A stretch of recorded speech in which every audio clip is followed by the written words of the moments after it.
High tea, नाइजेरियाको हाराहारीमा अब नेपाललाई पनि यो सरकारले दर्ज गराएको छ।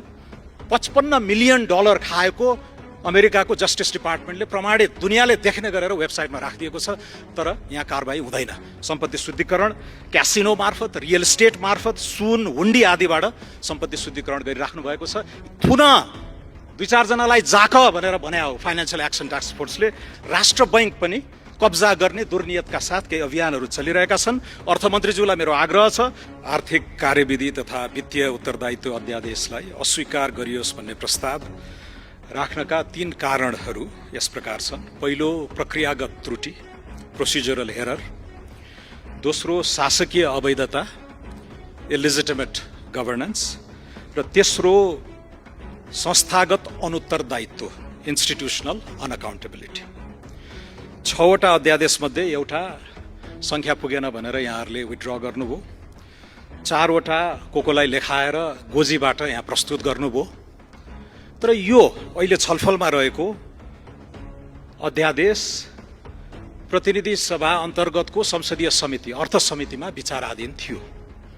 तपाईँ हामी सबैले बनाएको प्रतिनिधि सभा नियमावलीको नियम 122(2) को खिलाफमा गएर प्रक्रियालाई मिचेर मिनी पार्लियामेन्ट भनिने समितिको गरिमालाई न्याकेर यहाँ प्रस्तुत गरिएको छ। त्यसप्रति हाम्रो गम्भीर आपत्ति रहेको छ।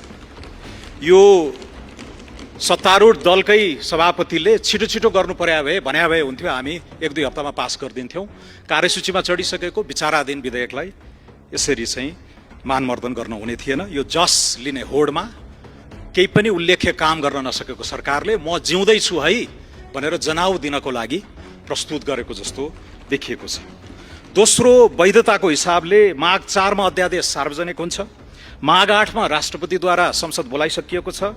माघ 18 मा अधिवेशन सुरु हुन्छ।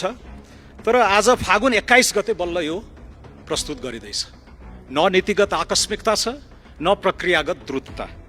अध्यादेशबाट शासन गर्न खोजेको बदनामी, यो कलङ्क बोक्दै गर्दा पनि यहाँहरूको पास गर्ने क्षमता रहेनछ भन्ने कुरा पनि यहाँ देखिएको छ।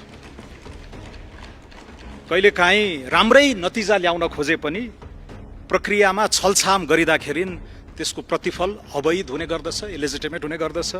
कहिलेकाहीँ कानुनी मानिने प्रक्रियामा पनि अनैतिक भएको उदाहरण यहाँ राजनीतिमा लामो समय बिताउनुभएका सबैलाई थाहा छँदैछ। दक्षिण अफ्रिकाको अपार्थाइड रेजिम, रङ्गभेदी शासन कानुनी थियो, लिगल थियो, तर त्यो घोर अनैतिक थियो।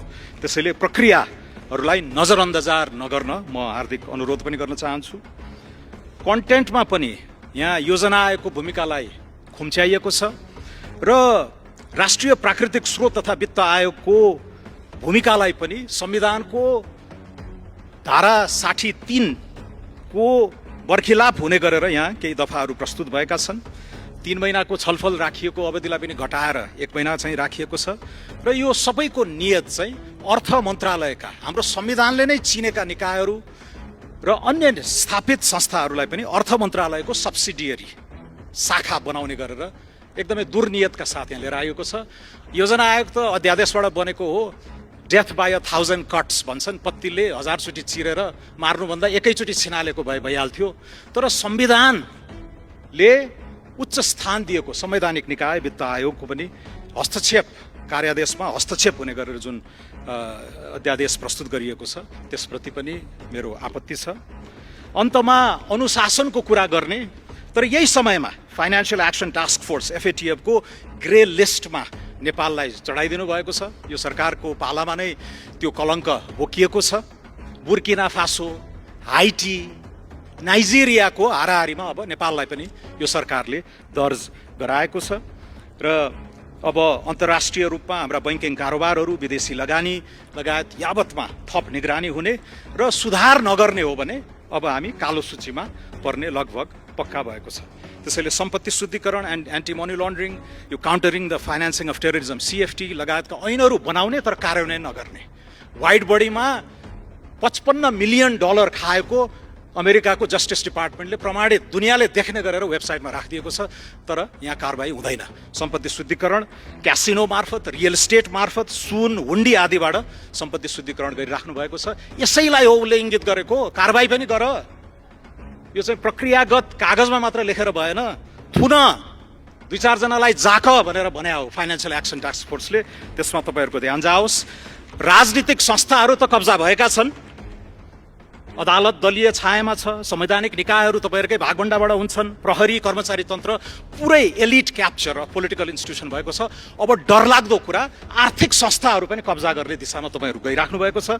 सेभोन कुन प्रक्रियाबाट, कस्तो शर्तमा, कसको सौजन्यमा नियुक्ति भयो, बिमा प्राधिकरणमा के गर्नुभयो, र अब सबभन्दा डरलाग्दो अघि ग्रे लिस्टको कुरामा राष्ट्र बैंक पनि कब्जा गर्ने दुर्नियतका साथ केही अभियानहरू चलिरहेका छन्। अर्थमन्त्रीज्यूलाई मेरो आग्रह छ, स्वच्छ अन्तर्राष्ट्रिय छवि भएको, परिपक्वता भएको, दशकौं आर्थिक प्रशासनमा अनुभव भएको र दक्षता भएको मानिसलाई त्यहाँ नियुक्ति गर्नुहोला। कुनै बिचौलियाको मतियार वा उसले प्लान्ट गरेको पात्रलाई राष्ट्र ब्याङ्कमा पुर्याउनु भयो भने हामी फाइनेन्शियल एक्सन टास्क फोर्सको ग्रे लिस्टबाट हामी ब्ल्याक लिस्टमा पुग्ने। माननीय सदस्य समय सकियो। धन्यवाद।